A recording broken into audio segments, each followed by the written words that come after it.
All right, let's have, thank you. Let's have, if you don't mind, is there something in there? Yes, yeah. We're rolling again. Oh, wow, we're rolling. Okay, good. Cool. Let's have Lisa and Victor and Alice all do this pose together at the same time. And I think we're going to have them actually, you're going to face this wall. And you're going to watch them from the back, if you don't mind. So you might have to move a little bit so you can see them, right? All right, so let's just put your fingertips on the floor, I guess. Let's go right leg back, everybody.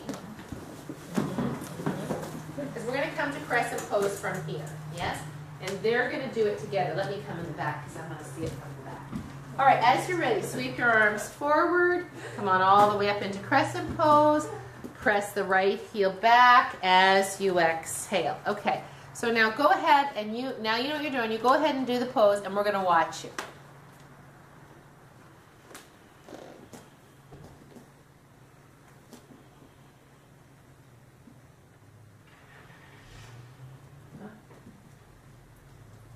Yeah.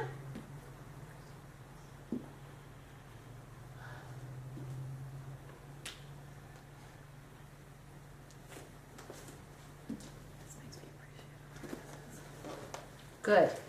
So each of them working on something different, right? Yeah. And that's the beauty of this pose, is that it's not about the final pose. It's like Sissy said when she first came and she was doing it, and I said, Sissy, it's not a, thank you for telling me, it's not a pose of balance, it's a pose of strength, right? So frankly, I couldn't care less if any of them get to some final perfect picture. I care that they're working on what they need, each one of them, to build the strength that they need or the flexibility that they need to approach the pose. Does that make sense? So when you kind of looked at me frustrated, it doesn't matter if you can do it like Lisa, because Lisa has her own problems with it. So there's nobody, that, including me, who's doing it so perfectly that there's no work to be done. And I think that's the beauty of yoga. And that's where I get frustrated with people who don't want to work on their practice. They just want to do it. Because there's always work to be done, even if it looks seemingly perfect.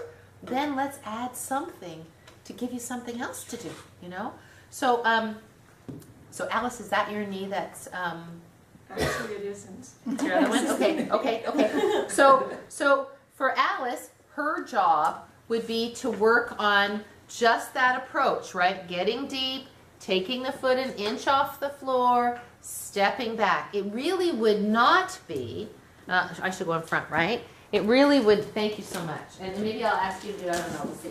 It really would not be, like for Alice, getting her to go, oh, well, straighten your leg here and then you'll be able to do it better, wouldn't be better for her.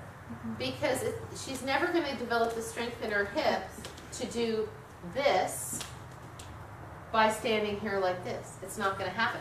And the fact that her strength in her hip to do this is limited means, hey, there's a project. There's some work to do. If she gets a little more strength in her hip, this is a good thing, right? So I would not have Yoga 1 people do this to strengthen their hip right off the bat because they don't have the proprioception of the body understanding. Alice does. So like Alice, doing that in your own practice would be great work for you, right? And just kind of playing with it, breathing, seeing how it is. Lisa is very flexible, so her job is to mitigate all the release valves that she could fall into, right? To get more core support, to get the ribs in a little bit more. And then Victor, because of his hamstring flexibility, gets thrown off, right? You could see the twisting that started to happen. Because it's amazing how the body will say, okay, you're looking to find this final shape, and just because this thing isn't going to go the way the final shape would go, we'll kind of fiddle it around for you, don't worry. You might not look like this, but you could be there and you kind of be like this. Yeah. But it's close, right? and that's the kind of the neat thing about the human body. But knowing that tells us that if we're unconscious, the strong muscles will get stronger and tighter, the weak muscles will get weaker. So if we want to have balance, we need to look at those things. Does that make sense? So somebody, Miranda said when Annie was doing, she said, you don't adjust a person, we're in this pose. So if it were Rob, who has a really easy warrior, I heard you talking to Lisa, really easy warrior 3 preparation, And this is a really good pose for him because it helps him to get a lot of strength in his hips, which he needs. I might come along and just say, I might give him a little touch or a little something. But when somebody's balancing on one leg, you can't really move them around too much. And nor is it necessary, right? Because the main thing is that they kind of find it. Now, Lisa, I was tempted to come over and just pull that hip back a little bit, right?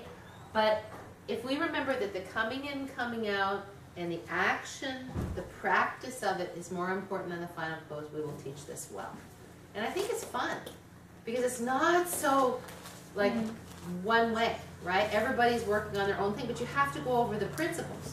If you just say, just do it, then people will be going, oh, okay, well, there, now I'm doing it, yay, right? The principles are important. All right, good? We shut it off? We'll take a break. Thank you. Because you're choosing to have the back leg up, so what changes? It's not just a hip stretch now, it's a strengthener of the back leg and the back body, right? So if we're going to be building strength, that's why revolved half moon is kind of a vigorous pose, right? It requires strength to stay there. And the strength is from holding that back leg up, right? Now, it's really important, I think, in revolved half moon to have already warmed up that hip.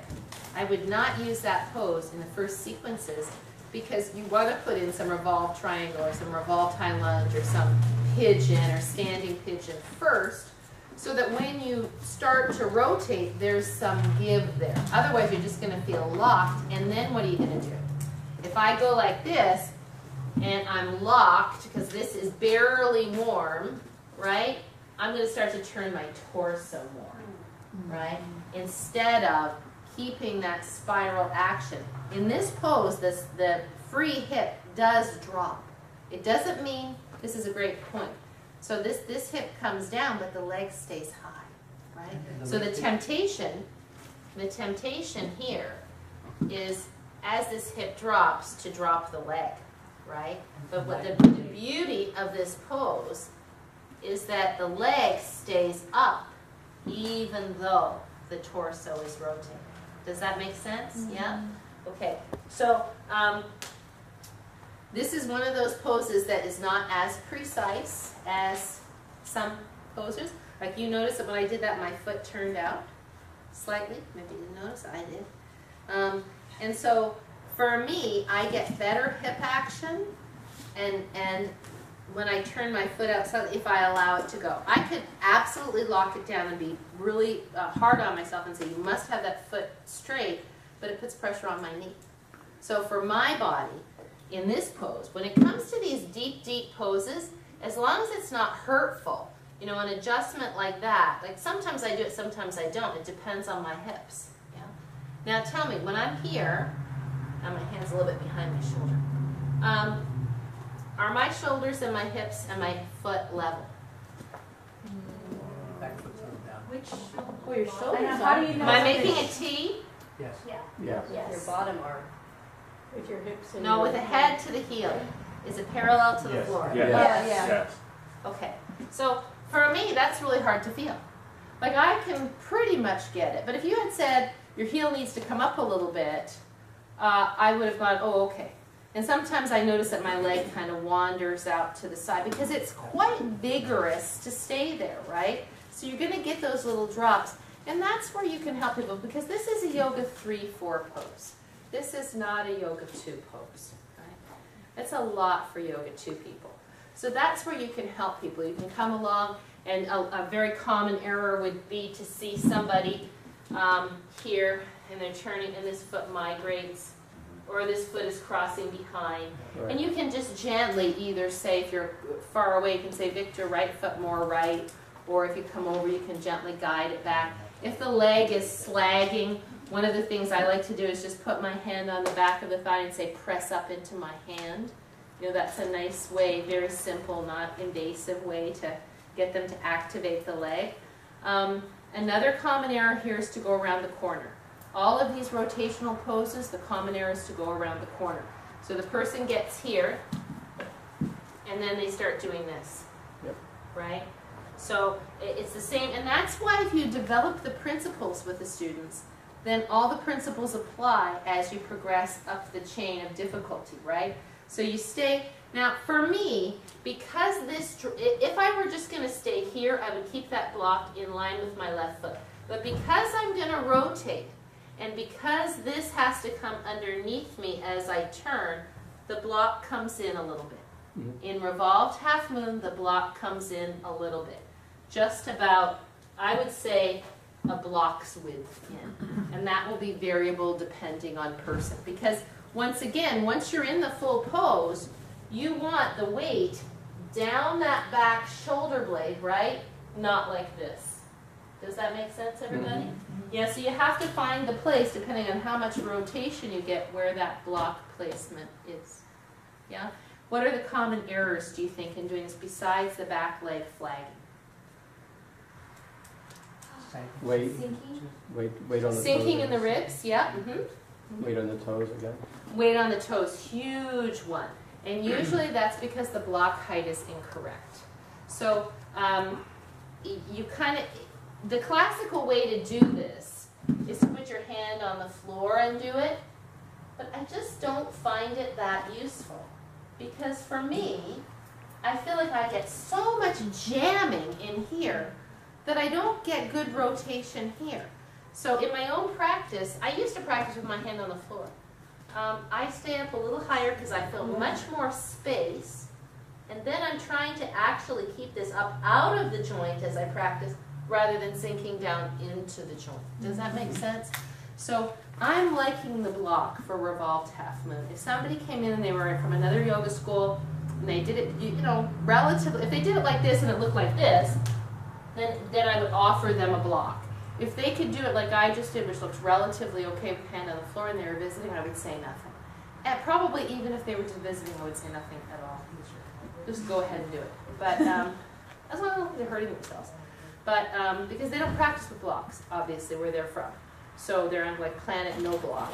So, but if it's somebody's going to hang around for a while, maybe you let them do it that way, you know, without saying anything, but you got better things to do the first time.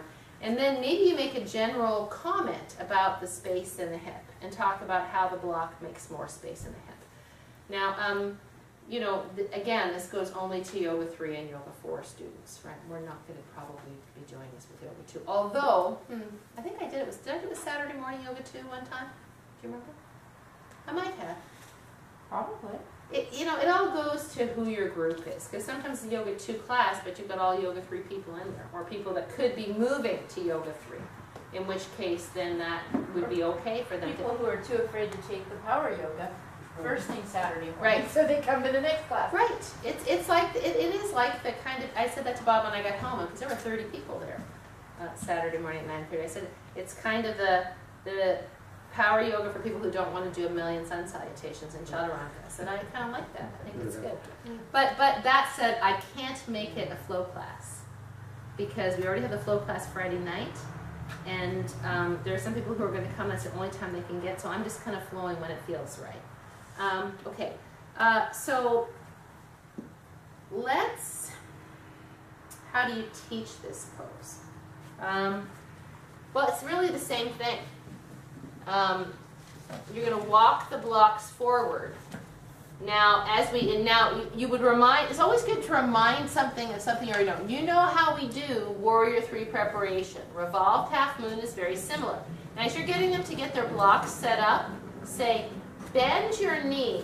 Take your block toward the midline a little bit and see if you feel like your shoulders are level with your hips.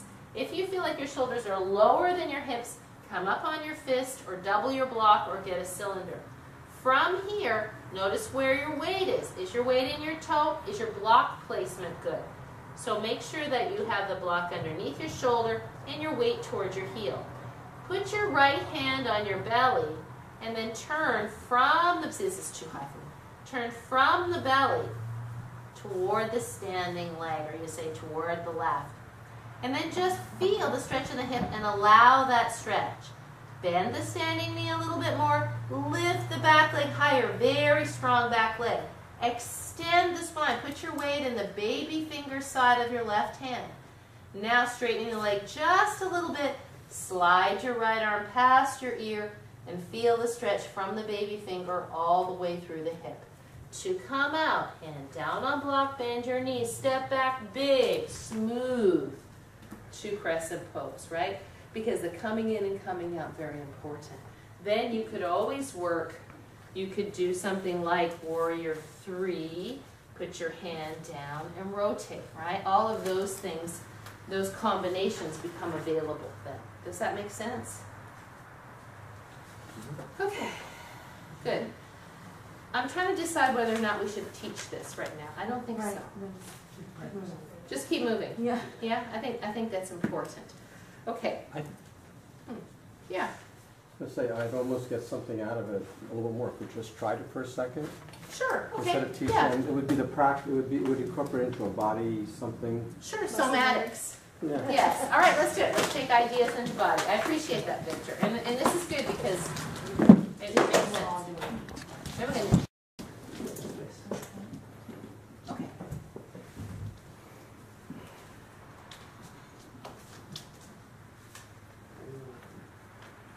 Okay, so stop right there. Did you see what she did? Did you see what she did? Yeah, I felt like What did you do? I didn't turn for my belly. Thank you. She came in and she cranked the shoulders. It was like, do it again. The block needs to come in too. I wasn't even looking there because the action was already gone. All right, let's see.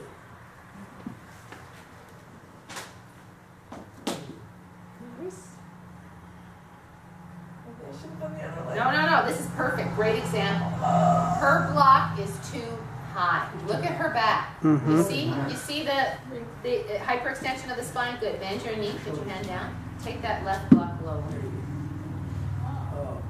Now better. Now ribs in and up. There. Now, and see that arm helps. The arm helps create the core stability. Can you stay there? That's it. Good. So now all she needs to do is pull this in a bit more, and then she can rotate all she wants. What happens if you come one notch lower on your blocks? Just for fun. Oh, just whoops, bring her weight to her toe. Can you see it? Yeah.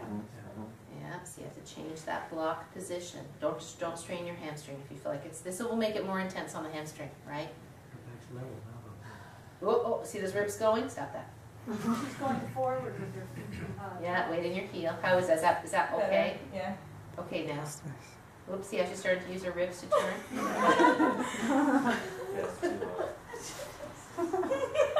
All right, okay, all right. Can I switch legs and do it lower? Yeah, sure.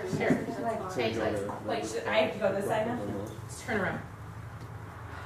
See, muscle fatigue is real, right? And at some point there's a diminishing returns. Where's your line? Looking. Wait, what leg was I on? Right, there we go. There you go.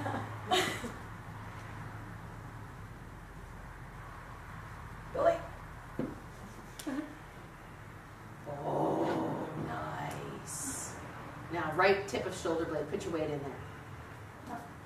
Oh, too low. Cut your shoulder blade back. Ah, there. Now, back leg up higher. Ah, now slide your arm through. Don't add a limb while there's still problems going on. Try to get those problems fixed first. Good, good. Now, all I would do is come over and say, maintain a constant pressure on my arm. And lift these up. And hold that. For an hour. All right, thank you. Very nice. Good, good, good. Yeah? So what you see about her, and she does it beautiful, is that the shoulder is viable there, right? Dawn, will you come do?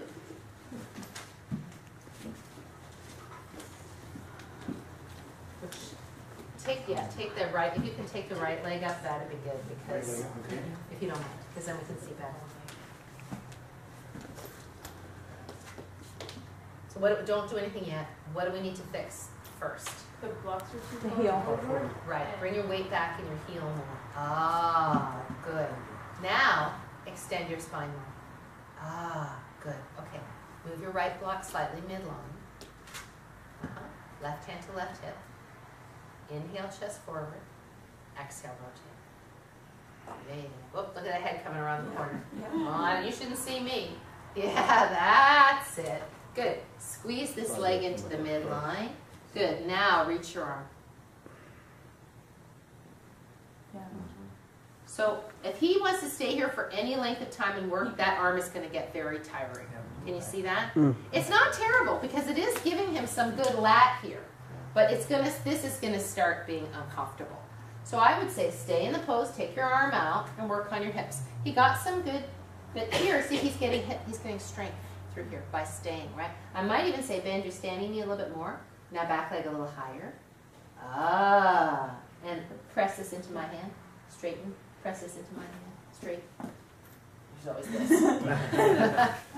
All right, good. Thank you so much. Let's step back. Does that make sense?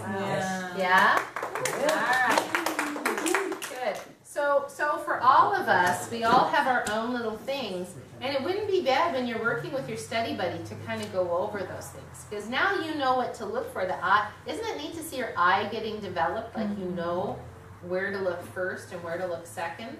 Okay, so let's leave that for revolved half moon. Let's go on to arrow pose. Okay, so the girls are going to have a different project here than the guys. You shut the tape off for a sec. Arrow pose. Sometimes I'll have people come from the blocks, and I'll say, let's just get your blocks and let's do on the other one. Should we write this down? You can write down after. We'll have a little time for writing. Holding your blocks, coming to the front of your mat. Bend the knees, hinge at the hips. And with the spine long, let's step the right foot back. The reason I like to do this is I don't have to deal with the balance right off the bat. Now look down, see that your right foot's in the right lane of traffic, and you're not super split. Bring your left knee so it's directly over your ankle. Your shin is perpendicular to the floor. This is where you don't want to be in this pose. So instead, please shift your hips back so your left knee is behind your left ankle just a little bit. Good. From here, let's bring the hands to the hips and bring the torso on a forward lean. Come up so that your right frontal hip is extended and pull the chest forward. Now, arch your back, tailbone up like cat stretch. This is where we don't want to be. Exhale, pull the pubic bone up, pull the sternum down. Feel the weight in the left hip, feel spaciousness in your lower back. Just for fun, arch your back again, feel compression in the lower back. Exhale, lift the pubic bone up, pull the ribs in. From here, hands beside your hips, engage between your shoulder blades. As you do this, notice if your ribs have dropped and lift your ribs up and in. Then take your arms to the side like a T. You should be able to see your thumbs in your peripheral vision. Nothing changes in the torso. From here, extend the arms forward. So now one long line from the right heel through the baby fingers. Then open the arms all the way back to the hips. Still in arrow pose, breathe in. Exhale, back foot up to front. Now, a question. Yes. If I felt my tape loosen, that means I came in and when I Yes. put our arms forward.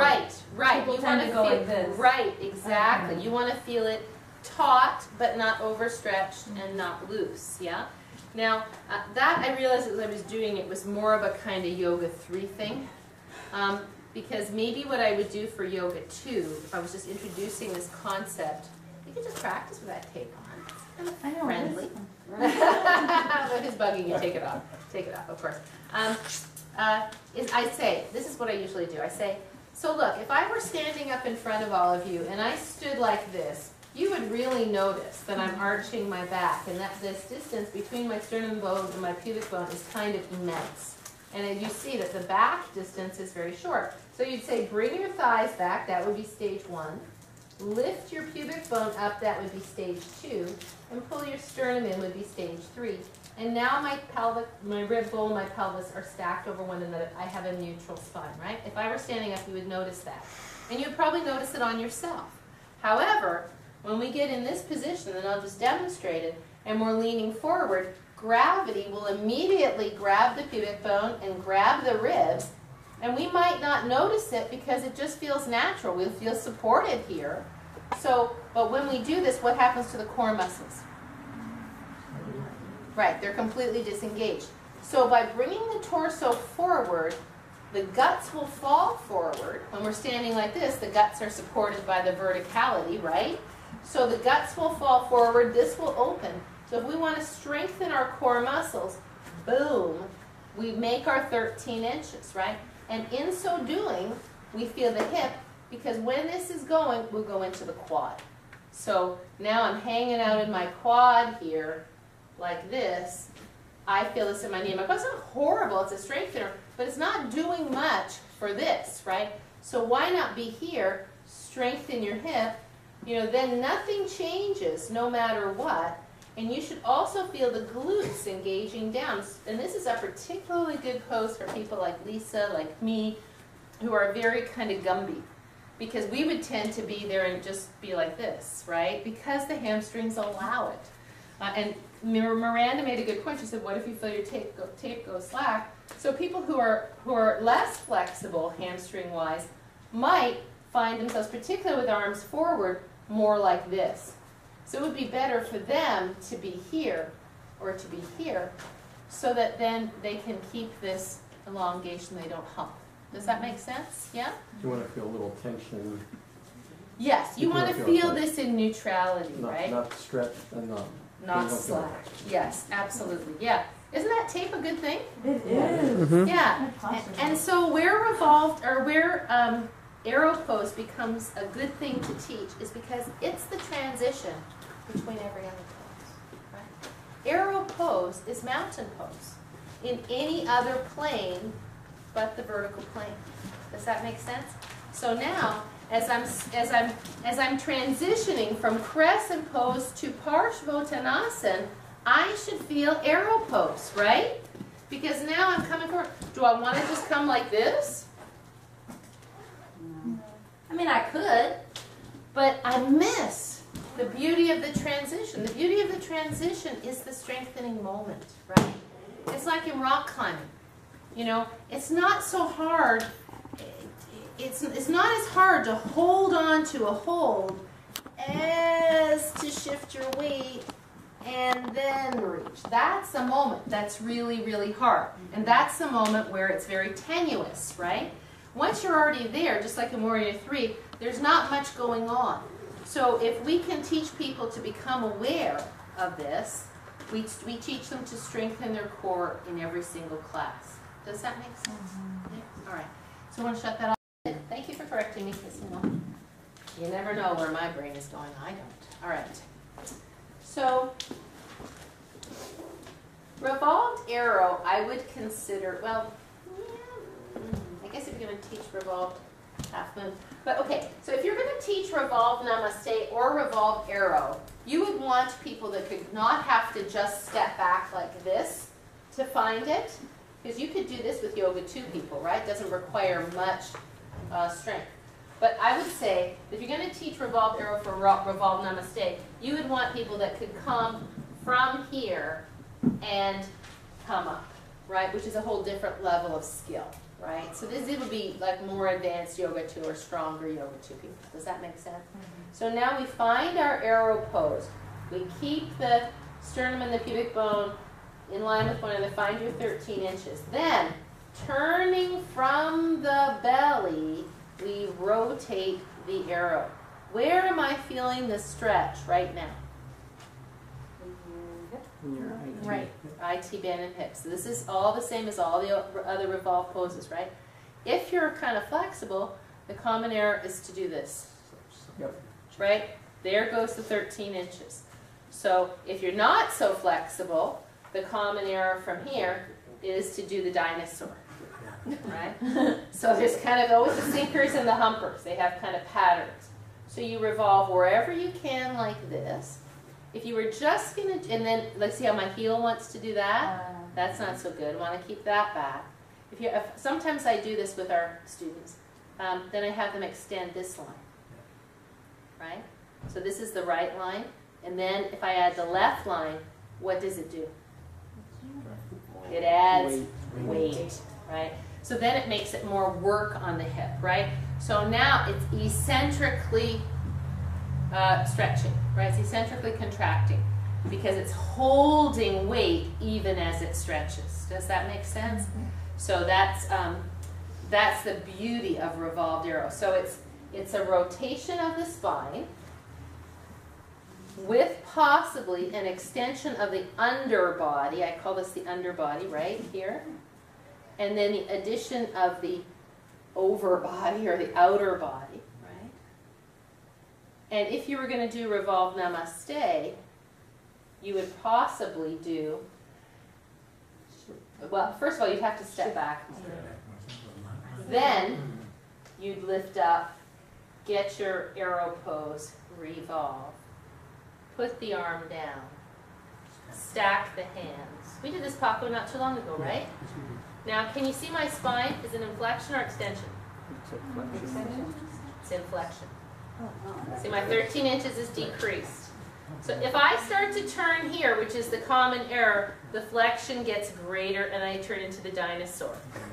So the thing here is that once you get to here, you've got this structure, you've got to extend, lean back to rotate. Then you'll get into the midline. Does that make sense, everybody?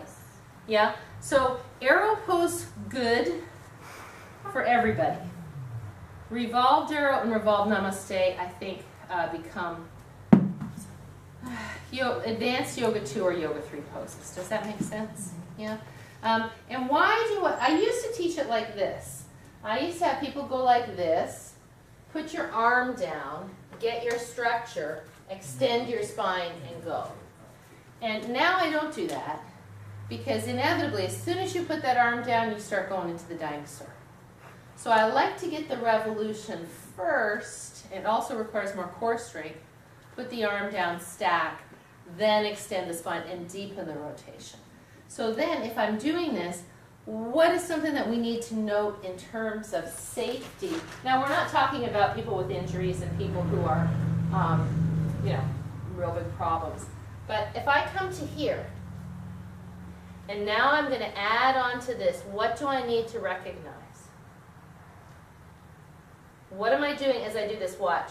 Your chest. Your shoulder. You're cranking. I'm using leverage, right? Now I have this point, and that point, the foot, stable, and turning the belly muscles, I'm using my shoulders, I'm using all of it to crank into the lower back. So for somebody like me, I have to be really careful because I could over crank that thing massively. And it would just serve my SI joints and my lumbar spine no good. Do you know what I mean? Yes. And that's where I don't like that as far as you can go kind of thing. Yes? Would you or when would you teach Revolve Namaste, not in arrow pose? So where your feet are together. Oh yeah, so that's Parshva Utkatasana. So that's half chair pose, right? So that would be Yoga 3, Yoga 4, most probably more like Yoga 4. And thank you for reminding me that we have to do chair pose. I completely forgot. So I'll write that down. Would you ever add that to like a high lunge? Would I do it from a high lunge? Yes. Yes, absolutely. Namaste. Yes. So coming from here, from the high lunge, you could come up, rotate. Maybe is that how I taught it that other day? Yeah. Maybe that's how I taught it. For us, yeah. I think that's how I taught it, yeah. Okay, I like that even better. Yeah, thank you for reminding me. So if you're teaching it to Yoga 2 folks who are not brand new Yoga 2 folks, from the blocks, find your arrow pose, revolve, and then That way right the then foot's already back. arm down. Yeah. That way the foot's already back. Right, the Spot. foot's already back into the spinal extension. So some common errors. Here's a big one. See if I can do it. Dipping. Sagging hip, right? I mean, I can't even tell you the hand configurations that you see. I mean, so many different hand configurations. Like it's always like I'm going, so that's 652 now that I've seen. I don't know what. So what I did, remember that day, Paco? My memory's starting to remember. I think what I did was I had people practice the arms before they stood up. Yes. Before they got down there, I went, okay, so let's bring our right arm across our body and make a pizza platter. Let's put your left arm on top, fingers point toward me. Do you see that your forearms are making a perpendicular line? This is how this is going to be on your leg. Then I went like this. I showed them first so they have some reference point. And I said, and because one of the common errors is to turn the hands in different directions. So this gives you a nice stable structure across the leg. The other common error, and I would probably demonstrate, I'd give them the idea first, maybe try it once, because you know, you can try it. And then say, one of the other common errors is not to put the elbow on the knee, but to go too low, and then there's no turn, because you're laying on your leg, right? So you have to be up high enough that this arrow pose is maintained, and then when you get here, you've got to lean back. So look, here, look at my back. If I'm here,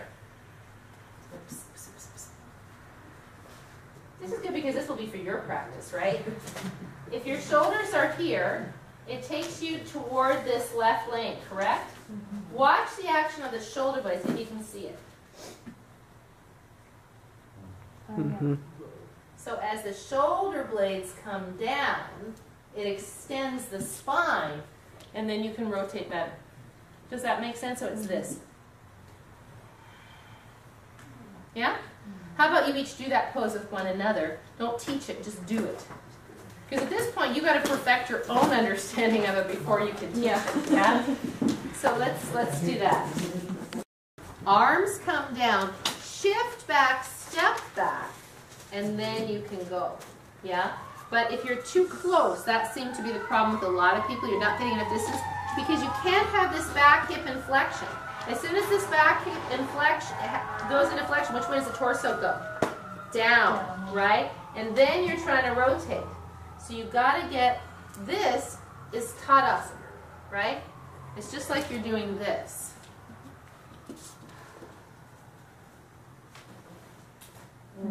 Yeah. Same thing. It's a version of Marichasana. You confuse me when you said the shin is supposed to be perpendicular. In the front. So To the floor. Knees over your ankle. in reverse namaste. In revolve namaste. Revolve. Yes. Okay. Yeah, so go ahead when you're ready. You just tell me what to do. Well, I just want to see it. Where's she turning from? Corner. From the shoulders. Right. So put your hands on your hips or on your side body. See how the hips dropping? Good, now lean forward, lean forward, lean forward, lean forward. Now rotate. Yeah, and now arm down. Good, better. Now lean back into this shoulder blade. Yeah. Nice. There we go. That looks great. Really? The entry wasn't great, but the pose is great. Okay. Yeah, because when you entered, you used your release valves to get there. Did you see that? Mm-hmm. Right? She's coming forward, and instead of staying here, she's doing this and then making her way to here. Right? So that's okay. I mean, it's optimally we would stay here. Right? But we're not, you know, it's not always there. As long as you know that, you have the opportunity to practice, because this is strong core work here, right? As soon as we lean forward, this is going to want to happen. So the more we shift back, the better. But I don't know if you saw what I did. Did you feel what I did with the shoulder blade? Instead of trying to crank her shoulder blade down, I just went like this. Can you turn? I said, take that shoulder blade down. And I went like that. Down, down, down, right? Because sometimes you don't have to put a hand on. You don't have to do anything. Because if she just has me do that, it's directional, and she takes that shoulder blade down, she's learned a lot more in her own body than me putting it there. Yeah? If it didn't go, and she was still like this, then I might do this to help her. Does that make sense? But that bottom shoulder is crucial because it's a three-point position, right? So if this part is off, it throws all the other two parts off. Does that make sense? Yeah. So who else wants me to watch? There's different body. Is this it? Yeah. This is useful to watch other people, don't you think? Mm-hmm. Yeah. I think so. Come in any way you like.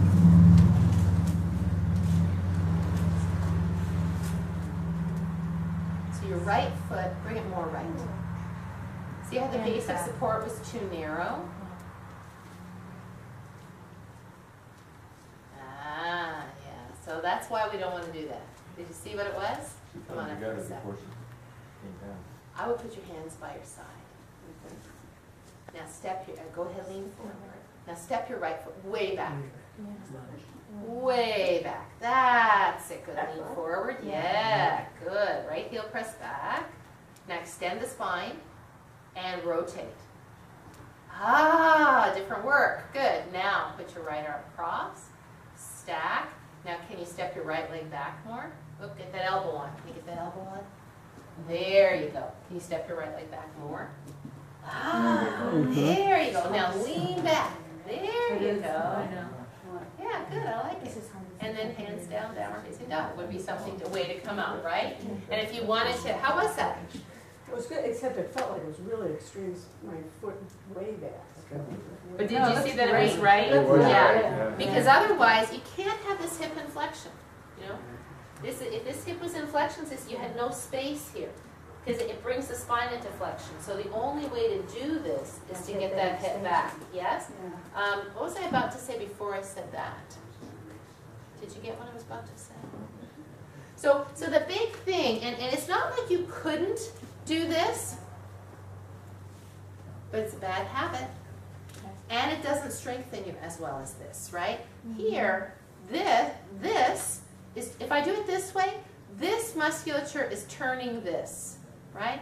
If I do it this way, this has to be strong enough to rotate this as a weight, right? Oh, I know what I was going to say. So from here, if this were yoga 2, I would just have, oh, and here's the head, right here. But if your head is here, because it helps you to feel more stable, that's okay too, right? So then, for yoga 2, I would probably have them just step out, right? Because it's a kind of nice way to get in and out. If it were yoga 3, I might have them come, or not yoga 3, yoga 4, I might have them come here, rotate up, and again, rotate, go, boom. You might do it more than once. Why? Strength and endurance, right? So if you stay, because if you keep repeating something while muscles are being worked, they develop endurance, right? The ability to stay strong over time, as opposed to strength, which is, you know, more load, right? How much load are you giving it? Isn't that a cool pose? Okay, so I'm going to add on to this. I'm going to show you this, and you can play with this just for fun. So revolved Parsvakonasana. Classically, this was done with the foot turned out. Let me. I won't do it that way because it hurts me. But if I did this way, Parsvakonasana is what? Side angle pose. Side angle pose, right? So this was. Can you see my spine? Can you see it through my shirt? Yeah. Yeah, it's really, really, really spirally, right? Because this hip, as much as I turn like this, is still going that way because my foot is going that way. So what tends to happen with people doing the foot like this is as this goes, this is where it always hurts me. The knee. The knee takes a hit, right? Because that's as far, and I'm pretty flexible. I don't think many of you would be able to turn this far with that foot like that, right? And this is very damaging to me. And too much of that is what's caused a lot of dysfunction in my body personally. So, I don't like that pose. But I do like a variation on it. So the variation is this. From Revolve Namaste, there's 2 variations. We've done this, I think, Anthony, on Thursday nights. We lift the guts and turn them more. We put the elbow on. The hand comes along the seam of the pants. So you can't do this, right? You got to lean back. So there's a lot of rotation. And then the arm reaches. It's a little deeper, right? The bound version of this, which we won't be doing, I have to do on the other side, because I have better rotation on this side, is to do the same thing, get that much rotation, put this arm through. This used to be easier before I was fatter. Catch, extend, rotate, and and then straight. Oh, jeez. Surgery. Right?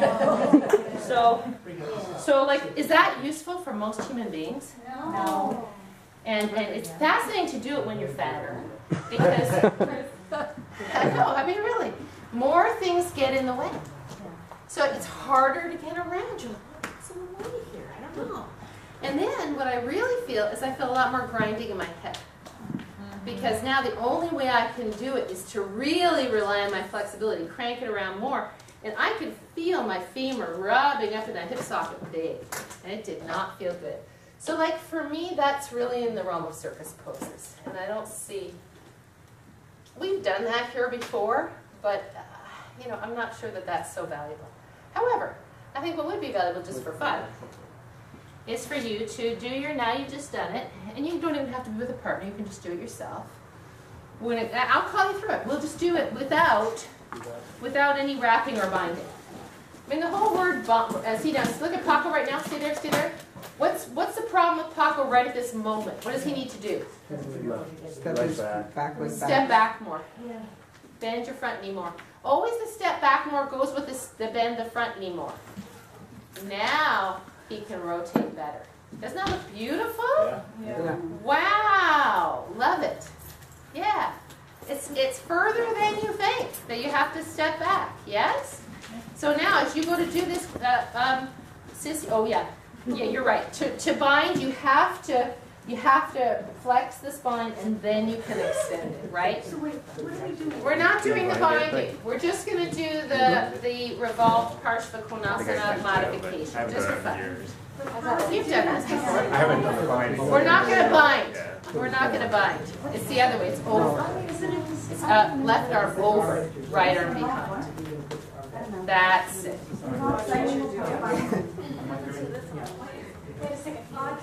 Okay, let's just try it because everybody wants to do it. Wait. Just for fun. There's Suzanne. That was nice. You're a little bit in your left quad. Shift your right hip up and straighten the right leg stronger. Now, reach. Now extend your spine. Feel like you're arching your back. Good. Lay the left arm on your side. Stay in the pose, extend your spine more. There. Good. All right, you're going to call it for everybody at once? Yeah, I'm going to call it. Yeah. Oh, okay. I'm going to call it now. I've never done that. If I ever get to. Can we just do it together? Yes. Okay, then those of you who are like doing it, wait. All right. Good. No. So I'm not gonna call, I'll tell you what, we'll do it on one side as revolved Parshvakonasana, and then I'll just call the action of the bind so you can see how dumb it is. All right, you don't have to do it. All right. So let's hinge at the hips. Let's put our hands on our blocks. Let's step our left foot back if you don't mind. Okay. So now, right shin is perpendicular to the floor. Blocks not out in front of your feet ever, always on either side of the foot. That's it. Press the left heel back, pull the chest forward so you have good strength in that left frontal hip, yes? Right hand on right thigh, lift your chest up, and now place the left upper arm bone on the right thigh. So we're coming to the revolved namaste position. This is another way to get it. Now, extending the spine, put your right hand on your, left hand on your right hip. Put it down the seam of your pants. That's it. Now, feel like you're doing a back bend. Pull the spine long and lean back. That's it. Lengthen the left side ribs. Nice, Victor. Good. Then, if you want, reach your right arm past your ear. Look underneath your arm, Suzanne. You come up, Lisa, too much dippy. Too dippy. That's it. Nice. Thank you. Hands down. And come on up. So, John, you came around the corner a bit, right? Right? That was interesting. How was that? Interesting. Yeah, and if you were really warm, it's not, I mean, again, with a yoga 3... I think we do that on Thursday mornings in yoga form. Okay. All right. Okay. Hopefully it feels safe. All right. Yeah, it's not at the very beginning, so. Right. Okay, so just for fun, I'll call this wrap. Let's go step left foot back. Right foot back, that's what I mean. I better call it right, or it's going to be really tentative. This will be like Twister. Wait, so which foot back? Right foot back. I'm going to really try hard to call it. Right foot back. Right foot back. Hello. There. Okay, all right. No, extend your spine, put your left hand on your left thigh for support. Right here, turn your belly, right here. Now, right arm goes over left leg and through between your legs. Left arm comes back behind your back and the left hand catches the right. Yeah, right. And then lift the spine up and lean back. Where? You got it.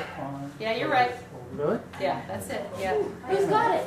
There you go.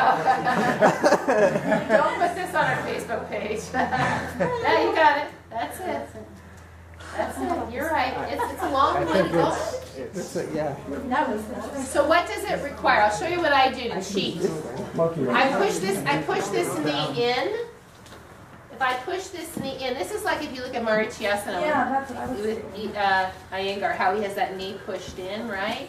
So the knee comes in so you can get your guts in, and you got to go very low. Then you can work that hand up till the hands clasp. Oh, you twist a little bit, I see. Oh, you twist a lot. And then from here, like if I just hung out here, this would be pretty easy. No, that's It's- shoulder. It's this part, right? This part. Oh, So- you're not putting this hand behind your butt. Yeah, no, behind your back. I was God, I don't. How can That's it. There's Rob. See? Now, Rob, push your left knee in more. Push it in. That's it. Now you can wiggle, wiggle, wiggle, wiggle. Don't hurt yourself. Yeah, that's it. I'm not gonna get it. That's the craziness, right? Yeah. Down. We don't have that on film, do we? Hey, there's Lisa. Look, Lisa has it. There you go. Oh my gosh. Nice. Good. That would do it. It would take And what I would say is just a little more lift through the torso so you don't feel like you're hanging, you know? Yeah, for sure. Other arm cross. I'll practice that. Pat, other way. No. That's why. That's doing this.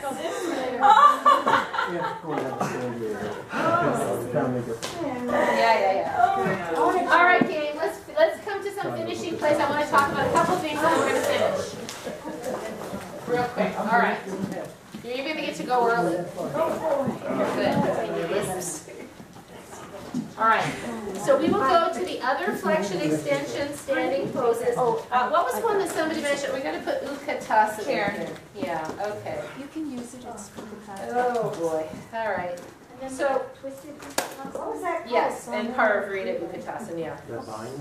And that would go, also we should put in squatting, because squatting is a flexion extension pose too. Okay, so we got to get those going. We didn't get to review the lateral poses. Okay, that's all right. I don't want to hurt you anymore, so I don't want to do any more. Then we have all these other things to get to. All right, no, that's not too bad. That's not too bad. Because the next part, some of the things will be very easy. Like the adductor stretching. Well, we could do a little bit of that. Yeah, why don't we do that? Because we've been doing a lot of adductor contraction. Let's do that. Why don't you slip your mats over to the wall real quick, and I will guide you through a couple of these adductor stretches. Adductors are where? On the inner legs or the outer hips? Thank you. All right. These will be easy and they'll feel good. Either wall? Either wall? Or? Yeah, either wall. Well, yeah, either wall is fun. And which one are we doing? Charlie Chaplin. Charlie Chaplin is turned out. The shin and the knee are 90 degrees. The common errors are to go too close, get in too close. And then you look like a little frog. And all you get is, hip flexor tightness. You don't get as much adductor stretch. Does that make sense? And then the other common error is too far back. Even further, even further, even further. So now because the legs are more straight, she's not getting really good action. Yeah. So come on back. Or feet not wide enough apart. Or feet too wide. So what you're looking for is something that resembles this. This is an excellent stretch. Because you can do this in ultra gentle. Am I right, Alice? Yeah? The only problem ultra gentle people have is sometimes getting on the floor and getting the legs up on the floor. But from yoga, from the least stable person to the most stable person, this can be very valuable. because your back is flat. Yes, you don't even have to pull your belly down. Your back gets flat. And you're going to, just by gravity, don't go into it yet. Watch. Yeah, it feels good. Everybody's just dying to get there. After a while, you'll feel the stretch. The things you don't want people to do are put their hands on their knees and push. Not good. Why? SI joint dysfunction. SI joint dysfunction, and as we've talked about before, anytime you push on the end of a bone, which way does the other part of the bone go? The opposite way. Up, right? So we want the bones to drop here. We don't want them to come up. So this is a really good one. Sometimes I'll say to people, it's okay while you're there to iron your inner thighs out, yeah? Because it just feels good, yeah? So let's all assume the position. How do you tell if there's too close? How do You walk around and look. But I mean, how far should they? Yeah, go ahead, Alice. 90 degrees. A shin's distance from the wall. I usually tell people a shin's distance from the wall. And now we can just shut it off for a sec. But if somebody is as flexible as a ballet dancer and they don't make their living at that, taking your legs lower, not better. In fact, since I've been working on becoming less flexible, I've been really working on it over the last year. And my hamstrings are tighter now. This is really much less flexible for me, which is fascinating to me how things change. And you don't even recognize it. So legs wide like this requires some hamstring flexibility. So if you're not very flexible in your hamstrings, you could end up looking kind of like this. So in which case, say you decide to do this, but you have somebody who's tight here, then have them walk back and just bend the knees and do a kind of wide Charlie Chaplin, you know?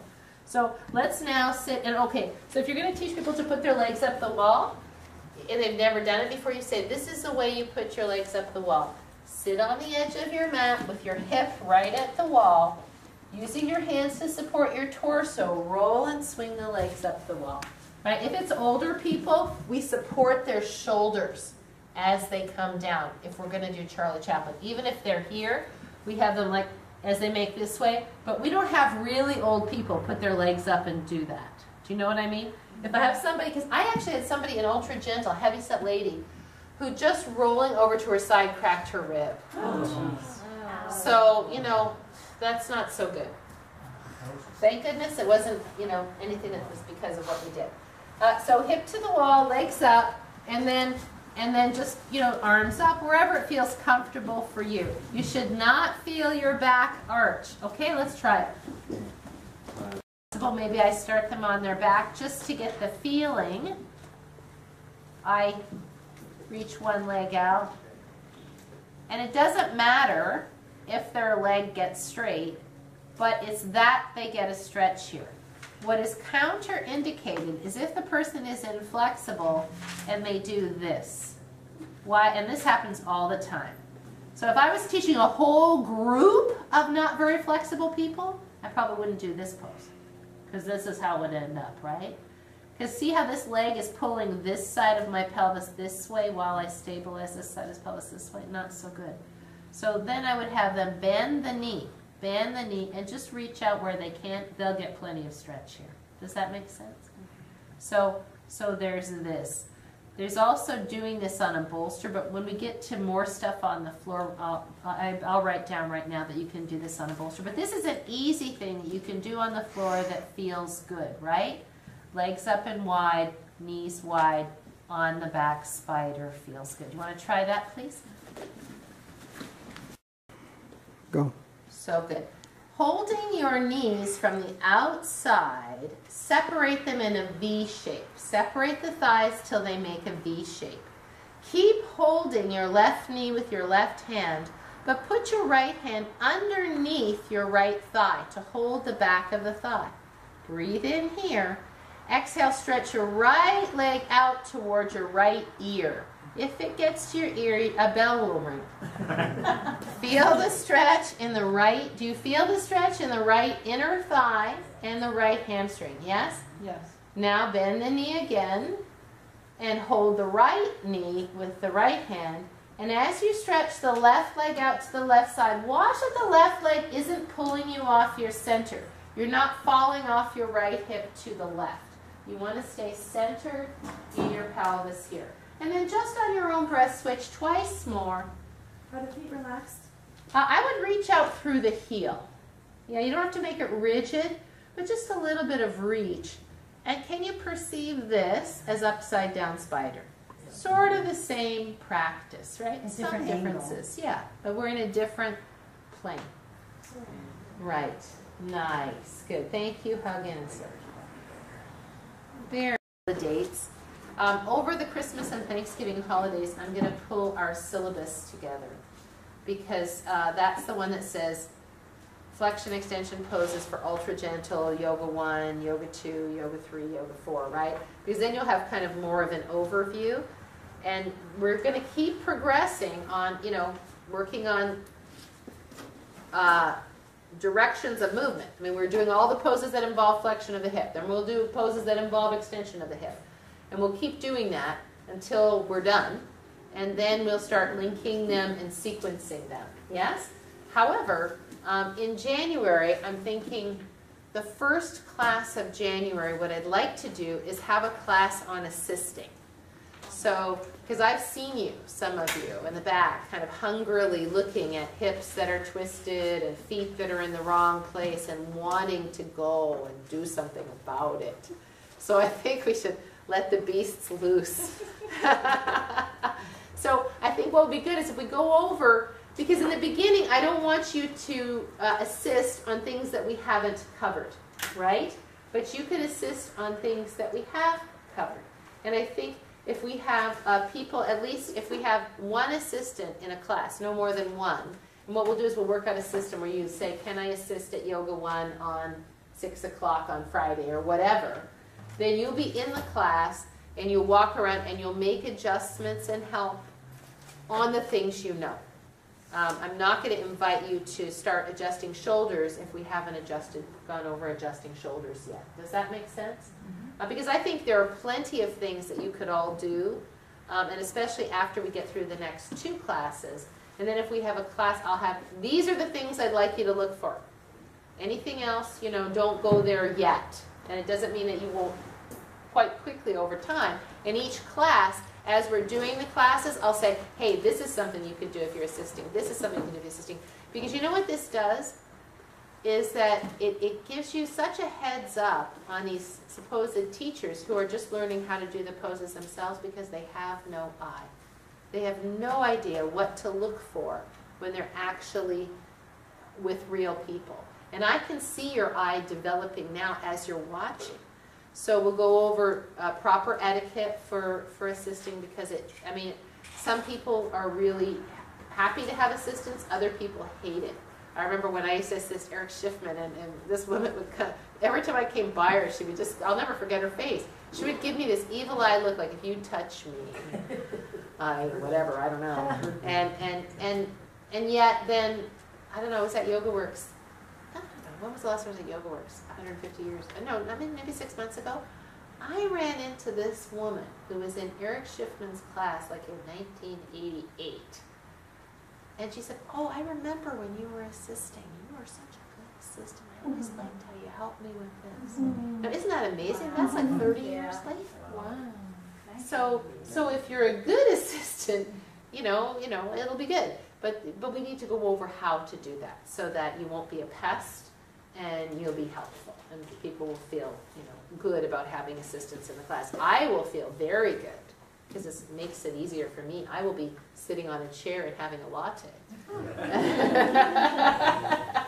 So that's kind of my thinking on progressing.